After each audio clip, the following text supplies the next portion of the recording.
Hey everybody, welcome to Kingdom of Honor Does Pop Culture. I'm your host, Sandman Shane Sabuni. Welcome my good buddy, the Honorable Jeff.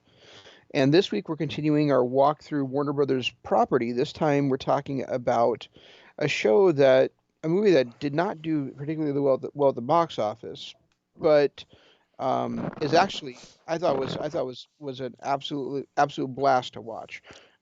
In Birds of Prey and the fantabulous emancipation of one Harley Quinn. Did I get that all right, Jeff? That sounds like it.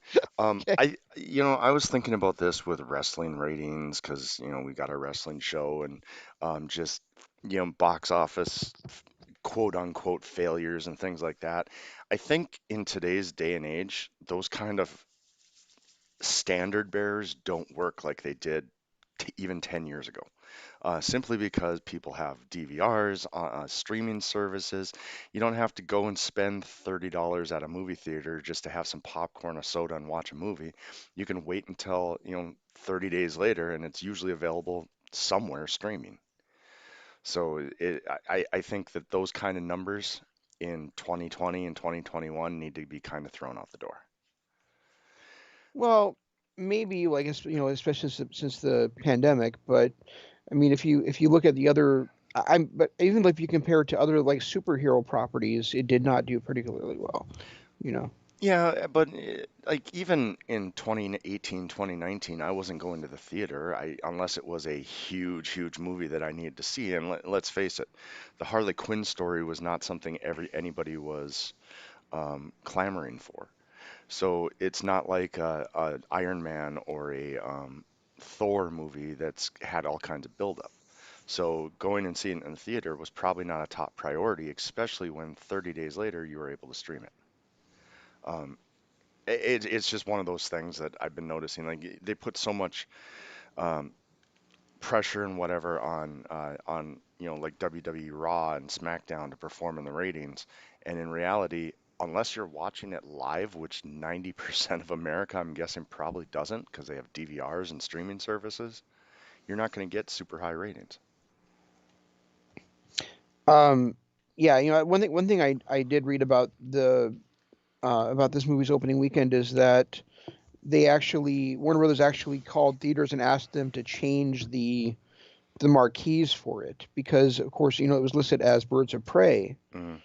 and they felt like they this featured a popular enough character that it should have done better opening weekend than it did, so they called theaters and asked them to change it to say Harley Quinn colon Birds of Prey. Yeah, makes sense. But and were you actually clamoring for a Harley Quinn standalone movie? um what I would have preferred would have been to see like a Joker and Harley Quinn movie, and then to see maybe a Harley Quinn spin-off movie after that. Right. I guess the way that I would phrase it. I think we needed to know more about Harley Quinn, and that's one thing that's plagued DC since day one. Their DC universe does not flesh out characters. We didn't have enough on Harley Quinn except for a brief couple of seconds in was it Batman versus Superman or was it Justice League? I can't remember. It was one of the two. And then a brief and then that Suicide Squad movie, which was not really a Harley Quinn movie. So there wasn't enough out there to really get invested in this character for her to do her own spin-off standalone.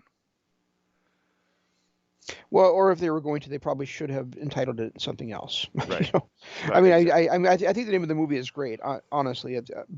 But really, it's something where I can understand where people wouldn't have, if people weren't aware of what was going on, or aware of the movie, they wouldn't have realized that it was a Harley Quinn movie. Right. You know, I knew about it, and I probably would have gone to see it if It hadn't hit during the global bastard. exactly, exactly.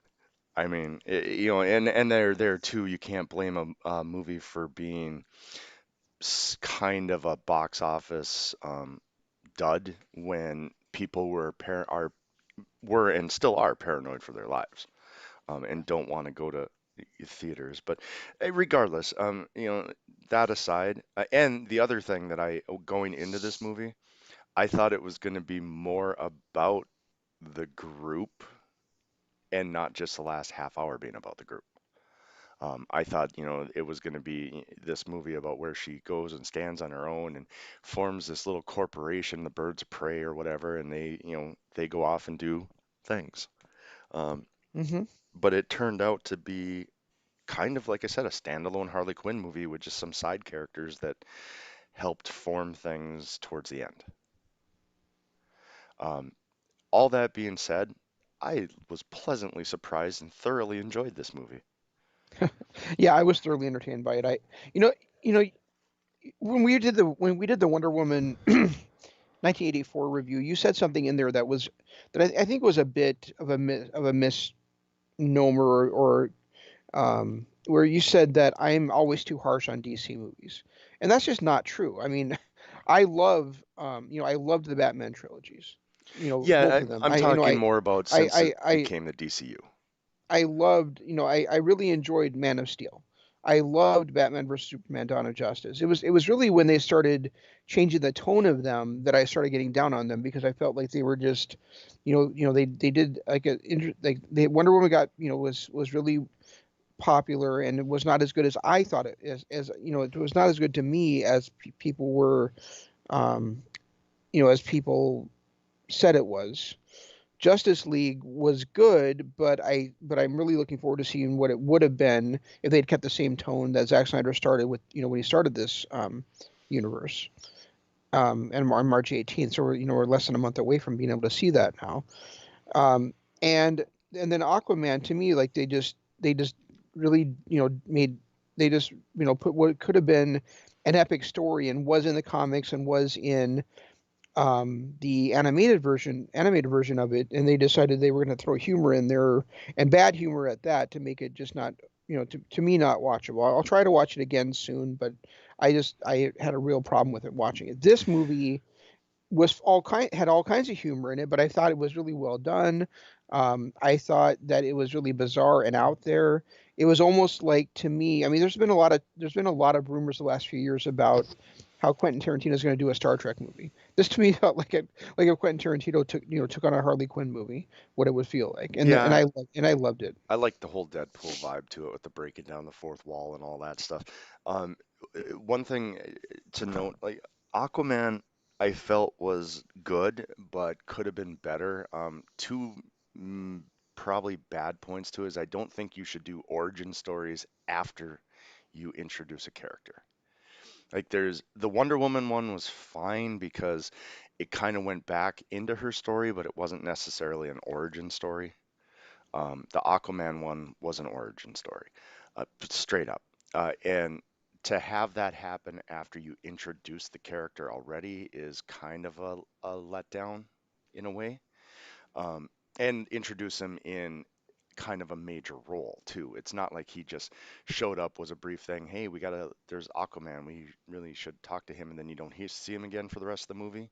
I mean, he was a major part of Justice League. So to then turn around and do his origin story. The other thing I wasn't happy about with that movie is that was really one of the first times we had the double villain. And I don't think when you do the two villains, one of them always suffers. Like Mantis is a pretty big Aquaman villain, and I never felt like he really got his due in that movie. Well, I started watching, like, I don't know, 45 minutes into it or something, so I guess I really couldn't say for sure. Yeah, he didn't really get his due in that movie. I felt like he needed to be a little bit like even him as a standalone villain would have been better off for an origin story than having the two villains like we did. Sure. And then that trope is continued with, Wonder Woman 1984. We had to have the two villains, and it just seems like there's always multiple villains now. And I would rather see it be a standalone movie against one villain to really get us to know why he hates that villain or why that villain is such an evil person, as opposed to having a guy like Mantis just kind of a throwaway villain halfway through the movie.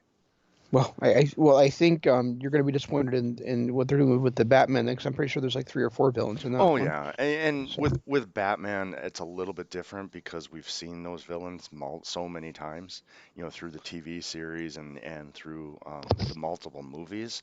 It'd be the same thing with a Superman. At this point, we've seen multiple villains for Superman. So it's a little bit different than an Aquaman where we're just starting to get to know the guy and we get thrown two villains right away. Yeah, that makes sense. But then again, Iron Man, I was a little bit disappointed with that one too when they had Mandarin, just kind of a throwaway villain. I mean, he's a major Iron Man villain, and he was just kind of a throwaway guy at the beginning of the third movie. Did you speaking of I know we're on top of the movie we're covering right now, but I mean it's kind of still in the same universe. Did you see that that Amber Heard is being replaced as Mira for Aquaman 2 Yeah, I saw that. by Emilia Clarke? Yeah, I saw that. We'll see how that works. Yeah, I mean she was a pretty big part of Aquaman too, Yeah, so she that's really kind. was. Yeah, I mean I think it's cool to have Emilia Clarke working with Jason Momoa again, but I think it's still kind of a weird situation, you know. Well, speak this movie in general. I enjoyed it from the beginning. I loved the whole story of her breaking up with the Joker and then becoming the most hated person in the world. Her obsession with that sandwich to start off the movie was fantastic. I just there was so much fun. Like even her assault on the police station was great. I just loved it. It was great. And then you're looking at Harley Quinn and you're like, okay, all these people hate her. They're all coming for her. But then when you see her have those moments like she did on in the assault on the prison, then the fight in the cells, and then the fight afterwards, it's like, why is she afraid of anybody? She literally just took out multiple people with machine guns, and it was um, those little things were like, why is she so afraid? Why is she so afraid that everybody's going to be coming after her when she beats down everybody that gets in her way? Yeah, that's a good point. I thought that I did really like that. I love the whole thing. Really, I mean, really, I did feel like the ending was a little bit of a letdown, but I really so I mean, I kind of went from being like an A to me to being like a B plus by the end of the movie, but still, it was really fun movie, really enjoyable. Um, Well, I I but yeah, I mean, but I really like that, like the part like talking about with the sandwich and like how she bends down to pick up like the wrapper, and then and then she ends up dodging the arrow because of that, and yeah, it just really cool stuff. and the thing, okay, no, you said that the ending was kind of a letdown. Um, Now, I need to know what part of that was a letdown. Was it the bad guy being blown to bits, which I thought was a badass moment? Was it the little comedy with them sitting at the desk and then the Cassandra Cain screaming from the bathroom, "Bring the colander," and then them stealing the car? I No, thought the ending was fun.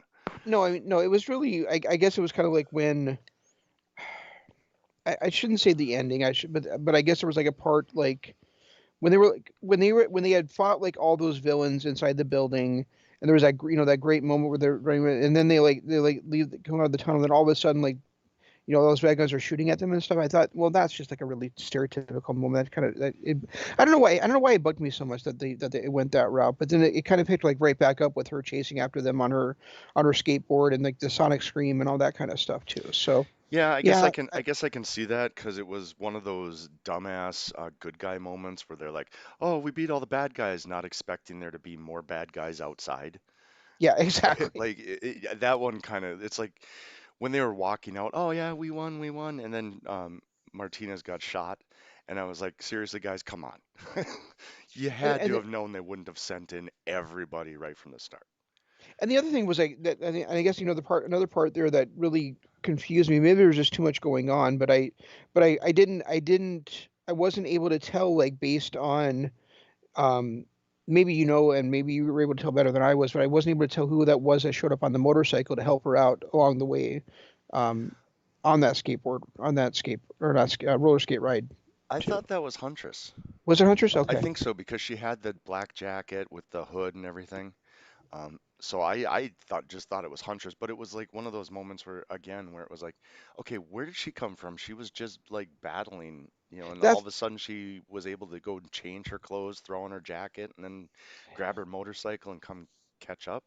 exactly that was the part where that was the second the second part of the ending sequence where I was like, wait, they're all. in a battle for their lives, who, how was somebody able to show up on a motorcycle, and where'd the motorcycle come from? How'd she show up to help Harley with it? I mean, maybe this is something we're supposed to just take as like bubblegum popcorn fun, just like just like that comment they made about when she had time to change her shoes. Right. I was just going to mention that. But it does kind of, the other part that kind of led me to believe that it was Huntress is when they're in the diner, she has those scrapes all up and down her arms, Hmm. which would have came from that wipeout that she had. Okay, yeah, So that makes sense. that was the other reason where it made me think it was Huntress, but it was there wasn't enough time between them fighting for their lives and her throwing on jacket, getting her helmet, getting the motorcycle, and catching up to them. Right. That's what I felt too. Is like that's I was like I wonder, and then like and it kind of felt like it to me like it was Rosie Perez's character too, and I was like that's weird because she just got shot. So I don't know. Yeah, but remember It's, she had the stylish bulletproof vest on. she did have the stylish bulletproof vest on. That's true. The bulletproof bodice or whatever. Yeah, gotta protect.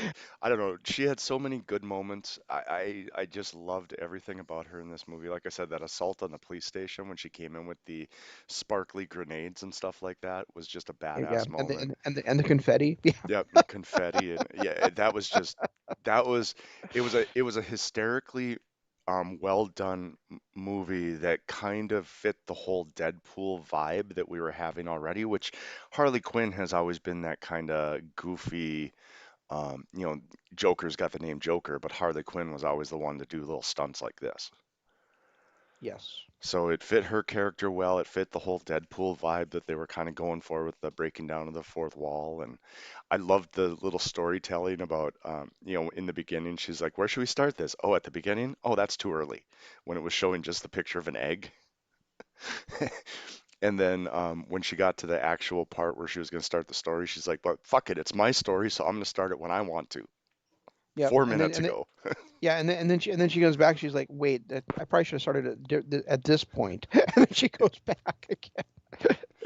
Yeah, that was really cool. I mean, I that nonlinear storytelling can be a lot of fun if you do it right. And I think this movie did it right. I think this movie did a lot of things right. Yeah, it did. It was full of like bright colors and explosions and the goofy humor, the third wall breaking, like you said, just the wackiness of the characters, and it's kind of crazy that a um, teenage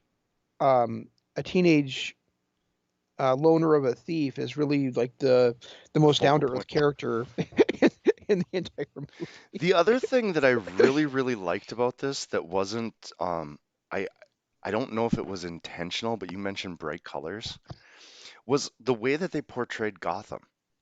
Gotham has always been dingy and dirty and everything, and they portrayed a side of a part of Gotham that was like any other city, clean and has all their little, nuances and things that they have that are separate from everywhere else. And I've never seen that side of Gotham anywhere else in any movie, any TV show. Anytime they've shown Gotham, it's always been this really dingy and dirty and overrun by criminals type of feel to it. And we didn't get that with this one. It was more of a bright city. Yeah, that's true. They definitely did talk about how it was run by criminals and everything, and Oh yeah. the captain had clearly the captain was bought off by Roman and everything, and he like controlled everybody in the city. But yeah, you're right. I mean, it did not look like dark and smoggy and grimy and everything that we normally see from Gotham. Like Yeah. if you compare this Gotham to the Gotham that's set in the same universe in like Batman versus Superman: Dawn of Justice, it's a completely different city. Or the one from the Arrowverse, the one from Batwoman, the one from, I mean, you can go down every Batman movie, even the TV show, the Gotham TV show, was a lot more dirty and grungy than this one was. This was just, it was a side of Gotham that made it feel like Gotham wasn't a uh, other dimensional type of city. Yep. So I enjoyed that aspect. And like you said, the bright colors, just the fun-loving stuff. I loved her little bits with Brucey the hyena.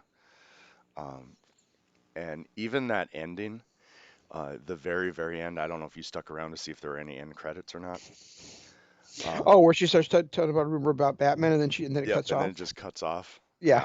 Yeah, I mean, it's like everything with this was so well done that I really, really enjoyed what I was watching and what I saw. I don't have any complaints about this movie other than the whole box office crap and all that stuff.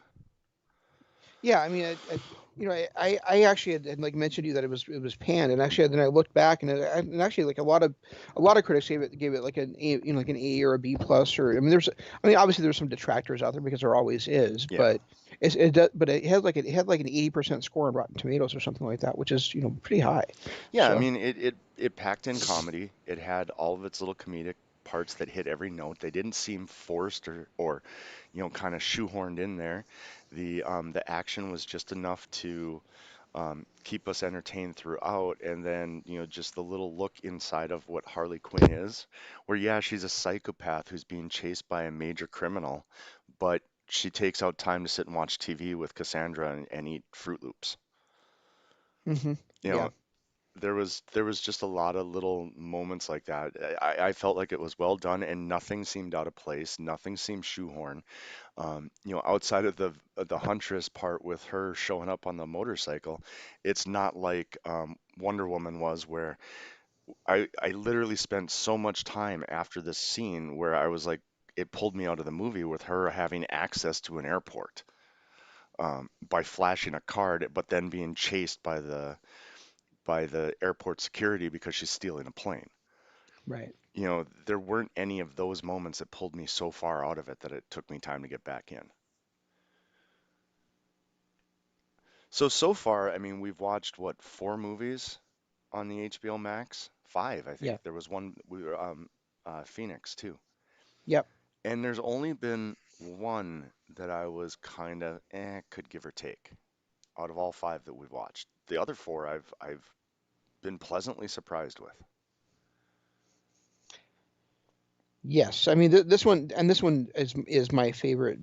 By well, I mean I really liked the I mean like you said, like I liked them all, but I mean I think this one is a movie where it's kind of to me like Guardians of the Galaxy, where I can go back and watch it again and again because there's just so much fun and humor and Yeah. excitement in it. Well, I mean, little things. It's the whole mystery's gone now because we've watched it, so I can't see myself, maybe someday flipping it on. But Judas and the Black Messiah, that was a one and done, even though I enjoyed it. Wonder Woman, ugh. And then Dark Phoenix, I thought was enjoyable, but not really a movie that I'm gonna go back and watch 20 times with my kids. But this one, granted, I'm probably not gonna watch this one with my 5-year-old because it is a little bit uh, intense at times. Yep, But you're right. I could definitely see myself going back and watching this movie multiple times. exactly. And we've got this, and you mentioned we have done five. We've got a sixth one coming up Ugh. this week called Tom and Jerry. Yeah, I even watched the trailer to it, and I have no interest in this, so I don't.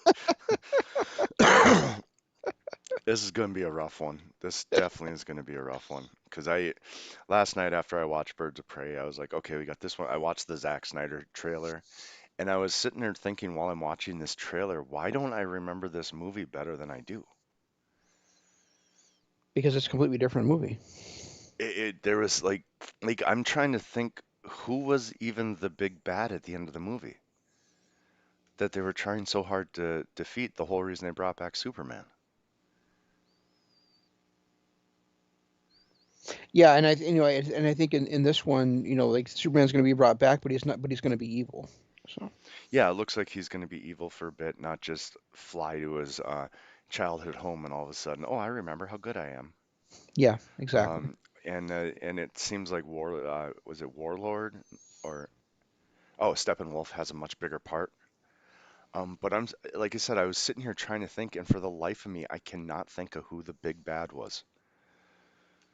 Well, it was Steppenwolf, wasn't it? I Was he, or was he defeated early on?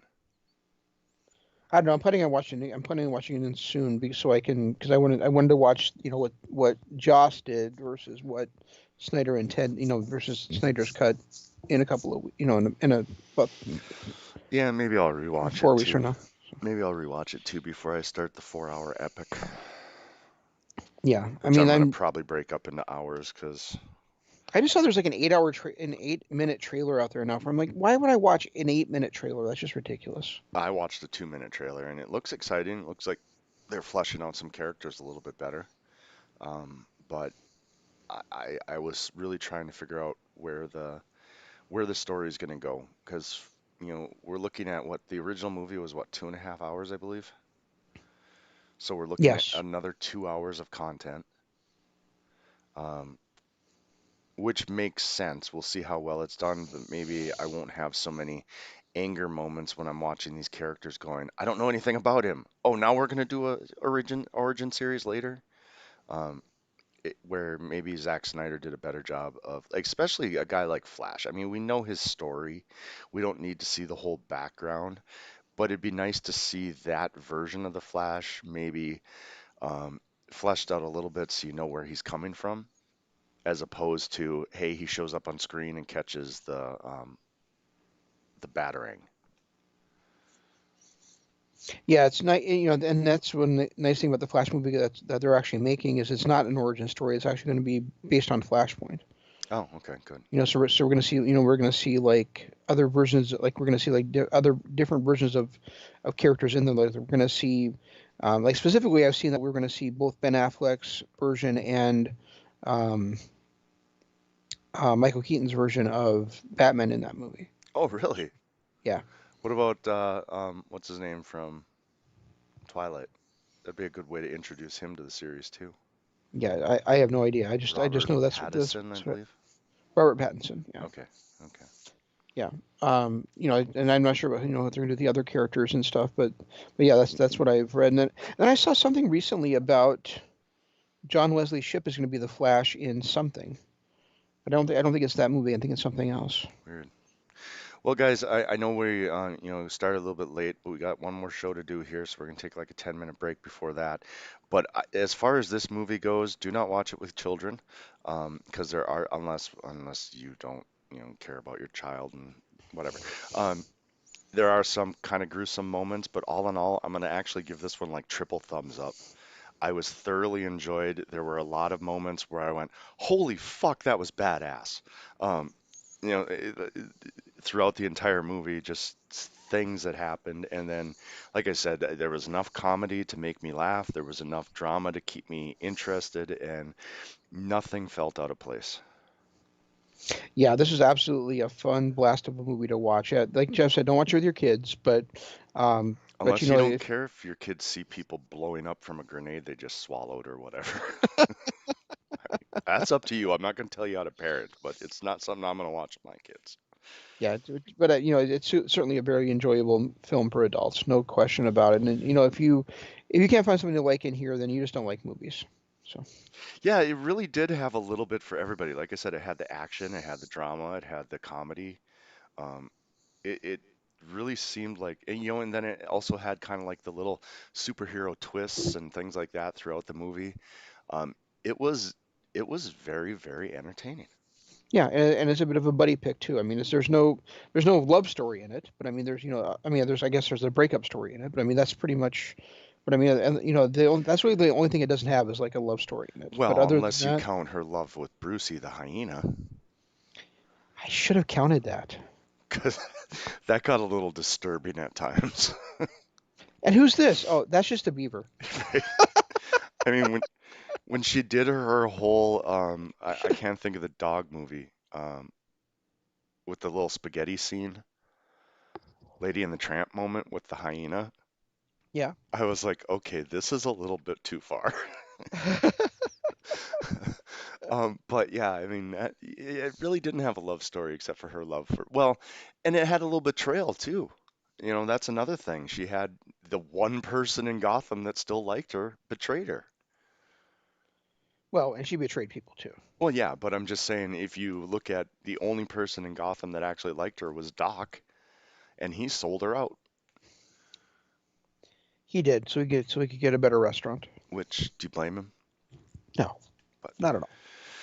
so yeah, triple thumbs up. Watch this movie.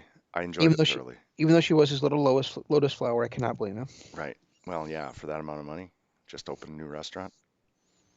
Absolutely. And I loved how she was talking about, and just this is another side note, she was going on this whole spiel about how you have to order the number 32 with extra chili and all this stuff. And then Huntress walks in and orders a number 32, but she wanted it mild. Yeah, That was a fun little bit too. I love that. it definitely was. Yeah, I had forgotten about that, but that was really funny when Huntress did that. Yeah, because we just went through this whole spiel about how you have to order it with the chili and the extra chili and all this stuff. So, but all right. So, like I said, we're gonna take a 10-minute break here. Be back with some wrestling talk. A lot going on. Something might have actually pulled me into a show that I haven't been watching for a while. We'll discuss soon. Indeed. See you in a few minutes, guys. Right.